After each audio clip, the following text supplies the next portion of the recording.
If someone carefully cleaned a crime scene, removed every visible trace, and made sure nothing looked out of place, what kind of object could still expose everything? Imagine stepping into a room where every surface gleams under the light, as if untouched by chaos or conflict. There's no sign of struggle, no scattered belongings, no blood stains or fingerprints.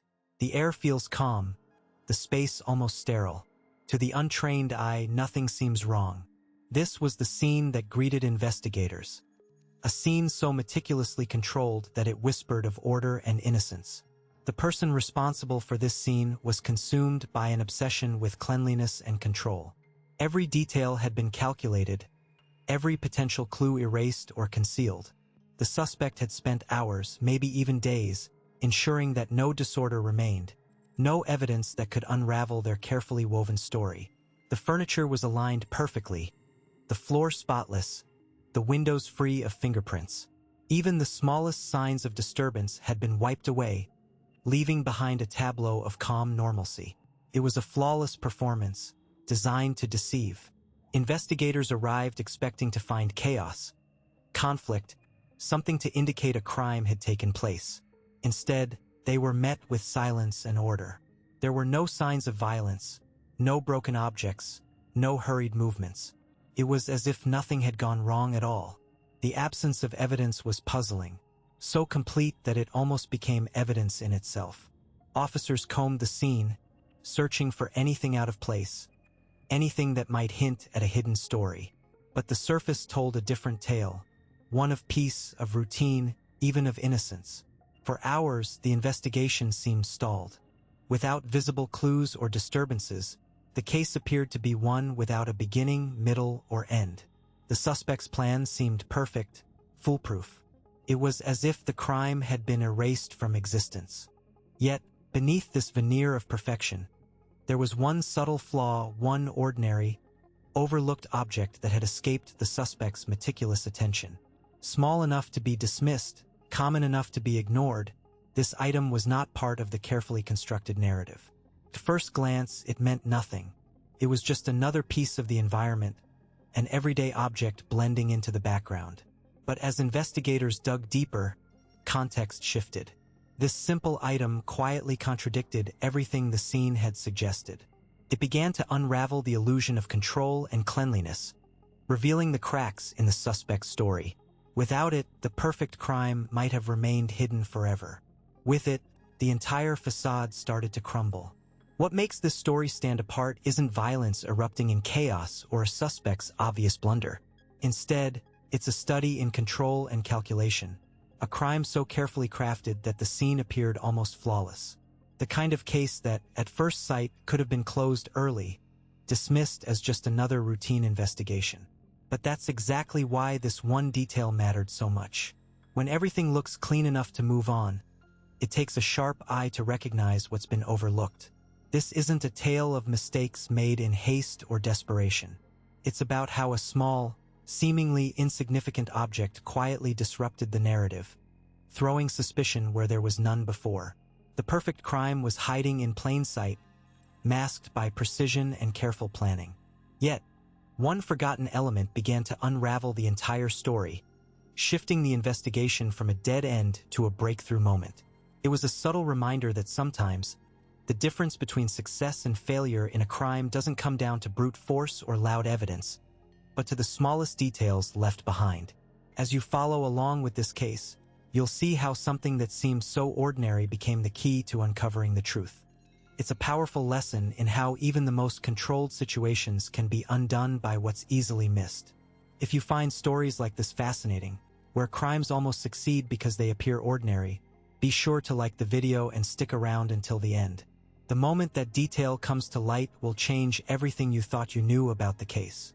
Now, with that in mind, let's return to the scene and pick up where the investigation first took its unexpected turn, without yet revealing what was left behind. When the investigators stepped into the apartment, the atmosphere was disarmingly serene. The living room, bathed in the soft glow of late afternoon sunlight filtering through pristine curtains, looked untouched by any disturbance. Every cushion on the sofa was perfectly aligned, the coffee table gleaming without a single fingerprint or smudge. Books on the shelves stood upright, organized by size and color, suggesting a meticulous attention to detail. At first glance, it seemed as though nothing was amiss. No sign that a violent act had recently unfolded within these walls. The kitchen was equally immaculate. Countertops were wiped down to a mirror finish, and dishes were neatly stacked in the drying rack, their surfaces sparkling. A fresh pot of coffee sat on the stove, its aroma faint but inviting, as if the morning had proceeded without interruption. The refrigerator hummed quietly, its door closed firmly, and no spills or stains betrayed any sudden movement or struggle. In the bedroom, the bed was made with hospital corners, sheets taut and wrinkle-free, as if the occupant had just stepped out for a brief errand. The floor was swept clean, and not a speck of dust or debris marred the smooth wood. This almost clinical orderliness was what unsettled the lead detective the most. The absence of chaos, a hallmark of most crime scenes, worked strangely in the suspect's favor. There were no overturned furniture pieces, no shattered glass, no blood spatter patterns that usually serve as breadcrumbs for investigators. Instead, the scene was so pristine it almost suggested that no crime had taken place at all. The suspect had anticipated the usual frenzy that follows a violent act and had carefully eradicated every trace that could implicate them. Yet, it was precisely this overorganization that raised a subtle alarm. The cleanliness was too perfect, too deliberate. In most homes, even those kept meticulously, some small imperfection or disorder inevitably exists. Here, the order seemed imposed rather than natural. The detective noticed how the air lacked the faintest hint of disturbance. No displaced dust particles, no misplaced objects that would indicate hurried movements or a struggle. Even the faintest fingerprints were absent from surfaces normally touched throughout the day. This overwhelming sense of undisturbed normalcy posed a peculiar challenge. Without the usual physical clues, investigators had to rely on subtler signs. The suspect's careful staging of the scene was a calculated move to mask guilt, to lull authorities into believing that everything was routine and unremarkable. The pristine condition served as both a shield and a smokescreen, blinding the investigators to what lay beneath the surface. Despite the initial impression of tranquility, the detective's instincts told them to look closer. The absence of disorder was itself a clue, a red flag signaling that someone had taken extraordinary measures to conceal the truth. It was a silent confession embedded in the silence and spotless surfaces, a meticulousness that paradoxically hinted at desperation. As the team continued their methodical sweep, they began to realize that the scene's immaculate appearance was not the end of the story. Instead, it was the beginning of a more complex puzzle, one where the lack of visible evidence demanded sharper eyes and deeper intuition. In this case, the perfection of the scene was less a sign of innocence and more a calculated veil, hiding the imperfections that would eventually unravel the truth. When the investigators first arrived, their initial impressions aligned closely with what they had been trained to expect in a case of this nature. The scene presented itself as orderly and clean, with no immediate signs of struggle or disorder that would typically raise red flags. This pristine condition matched the standard scenario of a crime where the perpetrator had either been meticulous or where the victim had been alone, leaving no overt chaos behind. For seasoned professionals, such a setting often suggested a straightforward situation, whether accidental, natural, or one where evidence was scant but not suspiciously absent. The way the room was arranged contributed significantly to this perception. Furniture remained in place, personal items seemed undisturbed, and surfaces bore no visible signs of forced entry, blood, or other forensic markers. In many investigations, a spotless environment is initially interpreted as either the absence of foul play or the result of a quick, clean crime. In this case, the cleanliness did not immediately strike investigators as unusual because it fit within the range of possibilities they had encountered before. The absence of chaos was almost reassuring, implying that the event had either been contained or carefully managed. Moreover, the narrative provided by those first on the scene and the initial witnesses was consistent with this impression. The story they offered was coherent and plausible. There was no contradictory information or obvious motive that would prompt investigators to dig deeper from the outset. When a narrative fits neatly with the physical evidence, it often leads to an unchallenged acceptance, especially in the early stages when the urgency is to secure the scene and gather facts without jumping to conclusions. This alignment between the scene and the account given helped reinforce the investigator's sense of normalcy. Additionally, the environment itself did not betray any hidden disturbances. The lighting, temperature, and ambient conditions of the space were as expected, providing no sensory cues to suggest tampering or staging. In crime scene analysis, subtle environmental inconsistencies can sometimes alert experts to deception, but here, everything was congruent. The investigators' experience taught them to look for anomalies, odd smells, misplaced objects, or traces of substances, and none appeared initially. Without these subtle clues, the scene's perfect order did not arouse immediate suspicion. This initial acceptance was also influenced by the psychological effect of confirmation bias, a natural human tendency to favor information that confirms existing beliefs or expectations. Investigators, guided by their professional training and the information at hand, initially saw what they expected to see, a scene that appeared normal in the absence of overt evidence to the contrary. It was only later, as the investigation deepened and new details emerged, that the facade of cleanliness would begin to crack, revealing the layers of complexity beneath. In sum, the investigators' first impression was shaped by a scene that matched their expectations in every critical aspect: order, consistency with witness accounts, and the absence of conspicuous forensic evidence. This alignment created a sense of routine that delayed suspicion, allowing the perpetrator's carefully constructed illusion to hold, at least for a time. It was a reminder that sometimes the most perfect crime scenes are those that appear perfectly ordinary. The suspect's confidence in the cleanliness of the scene was a fundamental misjudgment that ultimately unraveled the carefully crafted illusion. Believing that a spotless environment equated to security, the perpetrator operated under the assumption that erasing visible evidence was synonymous with erasing all evidence. This mindset, rooted in superficial logic, overlooked the intricate nature of forensic investigation and the relentless scrutiny that even the most seemingly pristine environments undergo. In the suspect's mind, the absence of obvious clues, no blood stains, no disarray, no fingerprints glaringly apparent, was proof enough that the crime scene was safe. This overconfidence bred a false sense of invulnerability. The meticulous wiping down of surfaces, the strategic rearrangement of objects, and the removal of any items that might suggest wrongdoing were all intended to create an unassailable facade. For the perpetrator, clean meant clear, a simple equation that ignored the depth of modern investigative techniques capable of detecting what the naked eye cannot see. This flawed belief stemmed from a limited understanding of forensic science, where even the most professional cleaning efforts can leave behind microscopic traces. The suspect underestimated the investigator's ability to identify faint residues, chemical traces, or inconsistencies in the environment that do not conform to natural patterns. In this respect, the suspect's actions were a textbook example of the classic error, equating appearance with reality and assuming that surface-level cleanliness is tantamount to invisibility. Moreover, the suspect's decisions reflected a dangerous hubris. Instead of considering every minute detail that could expose them, they focused solely on what was immediately visible. This narrow perspective ignored the fact that crime scenes are studied not just for what is present but for what is absent or out of place. Patterns of behavior, subtle shifts in the surroundings, and even the psychological footprints left behind were elements the suspect failed to account for. Their excessive confidence blinded them to the complexity of the investigative process and the tenacity of those seeking the truth. The failure to consider all these dimensions was compounded by a lack of contingency planning.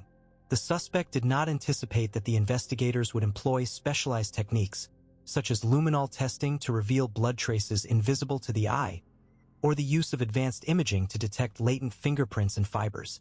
Nor did they account for the possibility of digital evidence or witness testimony that could contradict the apparent order of the scene. This oversight revealed a critical gap between the suspect's assumptions and the reality of law enforcement's capabilities. As a result, what seemed like a flawless cleanup became a trap.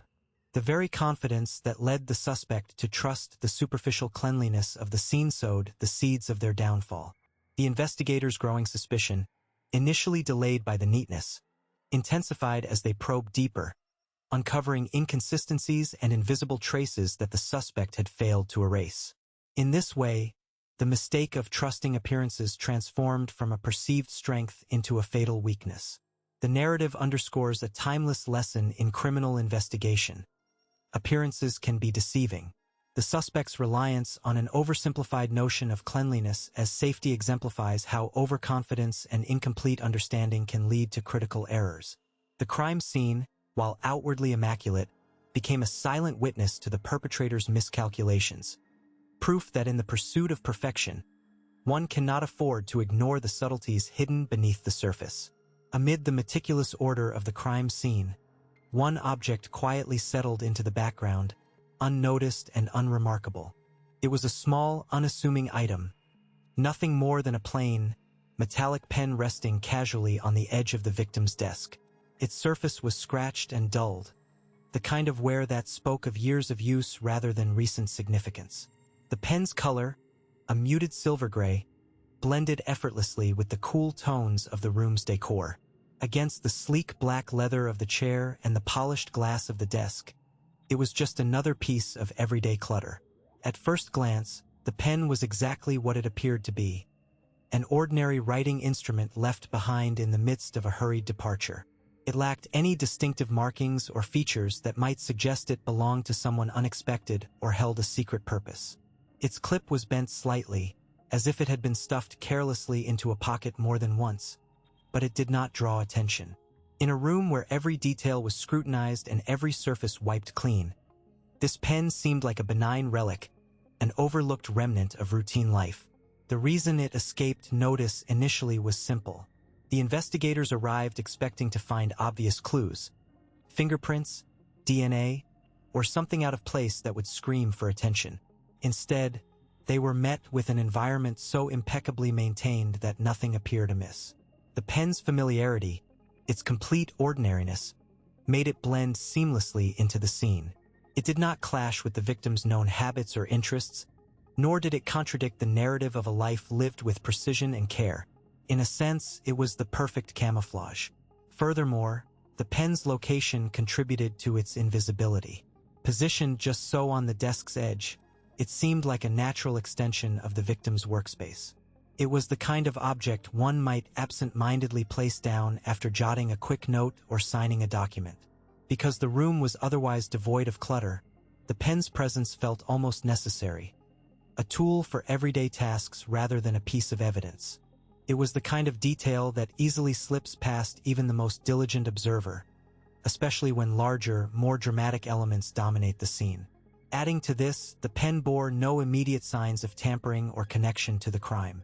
There were no visible smudges, no trace of blood or residue, and no unusual weight or shape to suggest it contained anything beyond ink. The simplicity was its shield, allowing it to remain hidden in plain sight. The initial sweep of the room passed over it like a breeze, unremarkable and unthreatening. In the grand scheme of the investigation, this pen was overlooked not out of neglect but because it seemed irrelevant. Its ordinariness made it appear as though it belonged, a silent participant in a carefully constructed illusion of normalcy. Yet, beneath that surface, it held the quiet promise of disrupting the narrative, a reminder that even the most mundane object can carry the weight of a secret waiting to be uncovered. Take a moment to step back and look at the scene as it was when everything appeared flawless. The room was meticulously arranged, every object seemingly in its rightful place, telling a story of calm and control. The investigators moved confidently, certain they had accounted for every detail, every clue.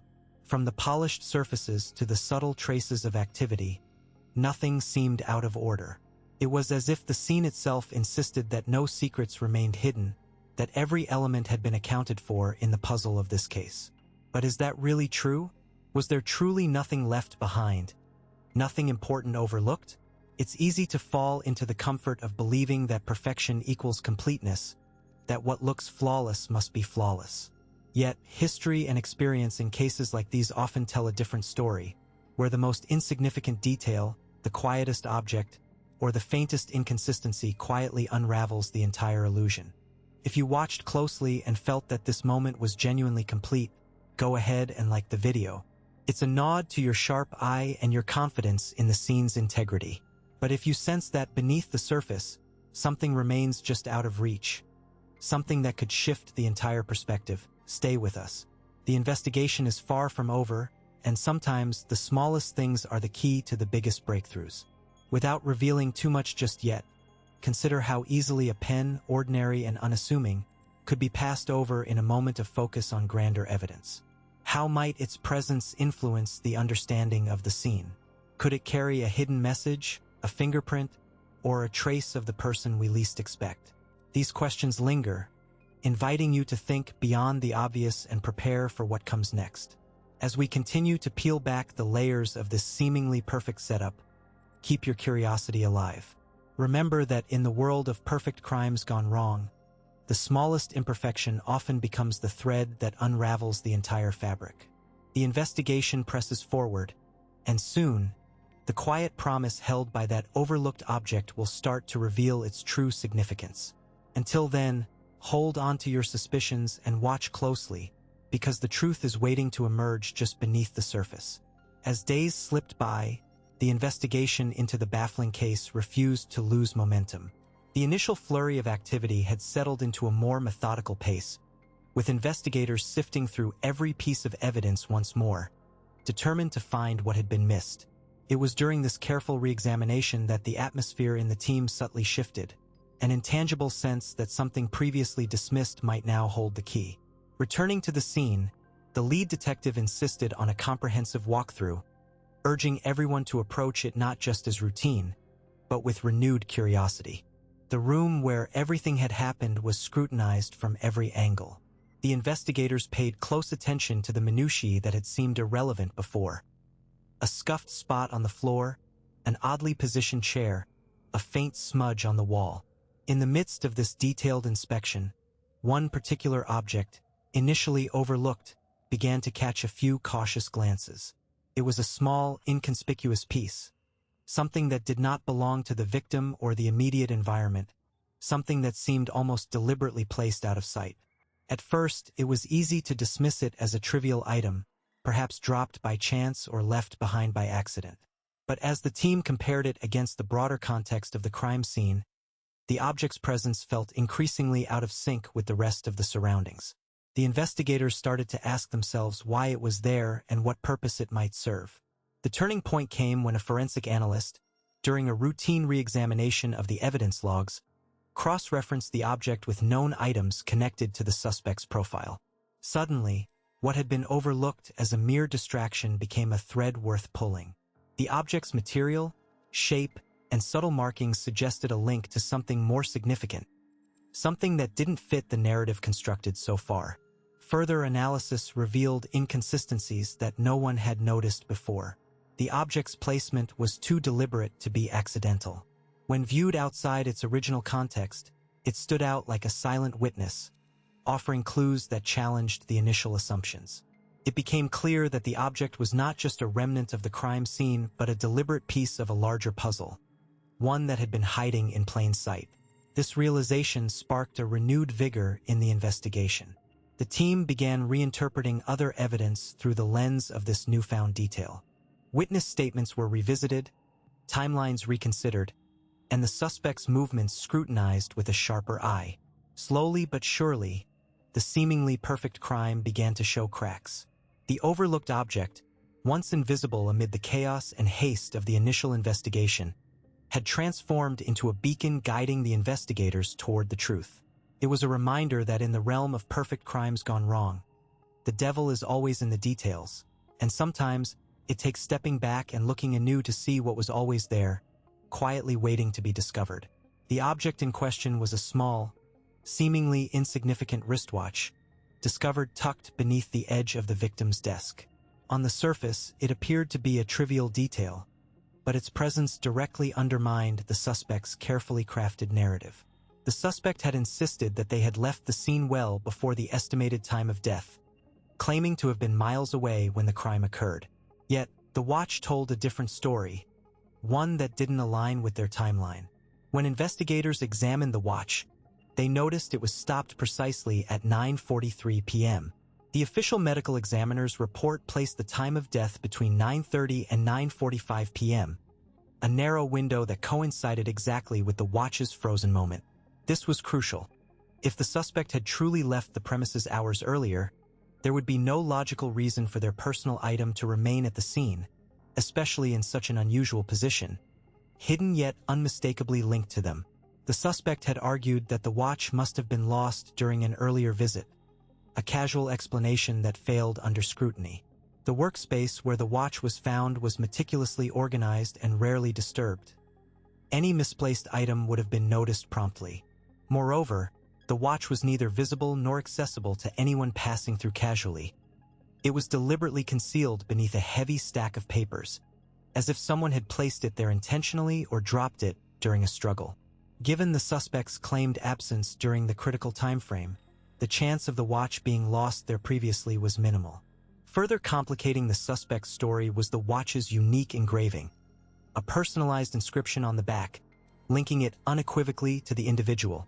There was no plausible reason for the watch to be at the crime scene unless the suspect had been present during the crime. This contradicted their alibi and suggested a direct physical connection to the moment of the offense. The timing and placement of the watch also negated the suspect's assertion that someone else could have planted it to frame them. The scene had been secure from the moment the crime was reported, with no unauthorized access. Additionally, forensic analysis revealed no foreign fingerprints or evidence of tampering on the watch itself. This absence of external interference suggested that the watch's presence was not the result of manipulation but an unintentional oversight by the suspect. Logically, if the suspect had left prior to the crime, they would have taken their personal belongings with them. Leaving behind such a distinctive item, especially in a concealed spot, defied common sense. It implied either a rushed exit or involvement in a physical altercation during which the watch was dislodged and lost. This directly challenged the suspect's claim of a calm departure and reinforced the possibility of their presence at the critical time. Ultimately, the wristwatch's discovery transformed the investigation. It was not a dramatic confession or a glaring mistake, but rather a silent, concrete piece of evidence that dismantled the suspect's alibi. Its specific timing, precise location, and unmistakable ownership created a logical link between the suspect and the crime scene, one that could not be explained away innocently. In this case, the object, small and overlooked, became the linchpin that unraveled the facade of a perfect crime. Once the investigators grasped the true significance of the object, the entire scene began to unravel like a carefully woven tapestry pulled at its weakest thread. What had initially appeared to be a textbook example of a flawlessly executed crime, minimal traces, no signs of struggle, no apparent motive, now seemed disturbingly contrived. The pristine order that had suggested a natural, uncontaminated environment suddenly took on the hue of deliberate artifice, as if someone had painstakingly arranged every detail to mislead and manipulate. The object itself, previously disregarded as a trivial artifact, was no longer an isolated clue but a glaring anomaly that tore through the suspect's narrative. Its precise location contradicted the timeline they had claimed, and its unmistakable ownership connected the suspect undeniably to the scene at the crucial moment. This forced the investigators to reconsider the entire spatial and temporal framework of the crime. Every element that had supported the idea of a perfectly clean crime, no fingerprints, no witnesses, no apparent motive, was now subject to scrutiny as possible components of a staged tableau. Attention shifted from searching for overt signs of violence or chaos to analyzing subtle inconsistencies in the arrangement of the scene. For example, the placement of objects seemed too deliberate, almost theatrical, lacking the randomness one would expect in a genuine struggle or hurried escape. The positioning of furniture, the absence of personal items, even the uncharacteristic neatness of the room suggested a calculated attempt to erase genuine traces and fabricate an illusion of innocence. The investigators began to suspect that the perpetrator had rehearsed the scene meticulously, aiming to create a narrative so flawless that it would evade suspicion altogether. Moreover, the initial assumption that the crime was committed impulsively gave way to the possibility of a cold, calculated plan. The object's discovery implied foreknowledge and careful timing, indicating that the suspect had orchestrated events to align perfectly with their alibi, until now. This revelation forced the team to revisit witness statements, timelines, and forensic data with a critical eye, searching for overlooked details or contradictions. Suddenly, minor discrepancies in testimonies and subtle forensic markers gained new significance, hinting at deception rather than innocence. The shift in perspective also exposed the limitations of relying solely on the absence of evidence as proof of innocence. What had been interpreted as a lack of clues was, in reality, a sophisticated attempt to manipulate perception. The crime scene was not a blank canvas, but a contrived setting designed to convey a specific story, one that concealed the truth beneath layers of calculated misdirection. This understanding transformed the investigation from a routine case into a complex puzzle, where every seemingly insignificant detail could hold the key to exposing the truth. As the facade crumbled, the suspect's composure began to falter under renewed scrutiny. The once confident narrative of an unblemished alibi now appeared fragile, vulnerable to the weight of this newfound evidence. The object's presence was a silent but damning indictment, an unspoken confession that destabilized the entire framework of deceit. The investigators moved forward with cautious determination, aware that the perfect crime was anything but.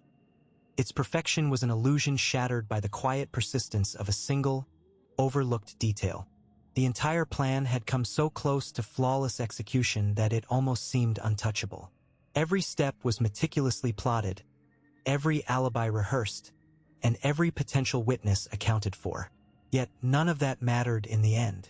The crime didn't unravel because of a desperate confession, a violent outburst, or an unexpected witness.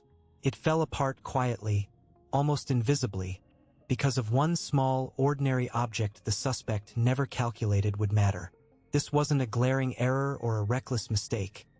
It was a detail so mundane that it slipped through all the cracks of careful planning. Something physical, something tangible, something so easily overlooked that it might have been dismissed if not for the relentless eye of the investigators. And because of that tiny slip, the entire illusion of the perfect crime crumbled. It's a reminder that perfect crimes don't fail loudly. They fail quietly. They don't unravel in chaos or confession but in silence. Through a single thread pulled loose, a trace left behind, a piece of evidence that doesn't belong. In this case, the suspect's downfall came not from what they did, but from what they forgot to do, to eliminate this small object that tied them irrevocably to the scene. The story challenges the idea that complexity or violence is what brings criminals down. Instead, it's often the smallest detail, the most overlooked fragment, that topples the most carefully constructed lies. The crime almost succeeded because everything else was nearly perfect. But that one forgotten piece, the one thing he never calculated, became the silent witness that spoke louder than any confession ever could. Now it's your turn. What do you think that forgotten item was? Was it a simple piece of jewelry? A scrap of fabric? A fingerprint on an unlikely surface? Let us know your thoughts in the comments below. If you're fascinated by stories where the narrowest margin separates success from failure, make sure to subscribe. We have plenty more cases where crimes came dangerously close to succeeding, only to be undone by a single overlooked detail. Stay tuned for the next story, where once again, the smallest mistake topples the seemingly unbreakable. Because in the world of perfect crimes gone wrong, it's never the big mistakes that matter. It's the little ones that destroy everything.